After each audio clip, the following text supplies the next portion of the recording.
So guys আসসালামু আলাইকুম। আমরা প্রতিবার মতন আগের দিনেও দেখেছেন আপনারা আমরা আমবানি খেয়েছি, তো বড় ভাইদের সঙ্গে বা ছোট ভাইদের সঙ্গে। তো আসেন আমরা দেখি।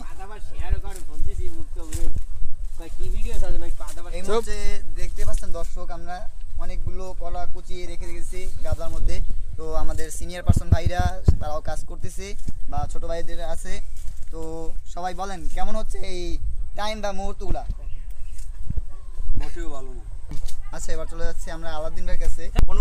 অনুভূতি আর কি বলার আছে, দেখলেই তো বুঝতে পারতেছেন যে অনুভূতি সবাইকে দেখলেই তো বোঝা যায় অনুভূতি কেমন, আসলে এই সময়টা আসলে কেমন, এটা তো বলে বোঝানো সম্ভব না। আসলে অনেক ভালো অনুভূতি। অসংখ্য ধন্যবাদ আলাউদ্দিন ভাইকে। আমরা চলে যাচ্ছি জামাল ভাইয়ের কাছে, সেও শহর থেকে আসছে। তো জামাল ভাই, আপনি কিছু বলুন। শহর থেকে আইসি অনেকদিন পরে,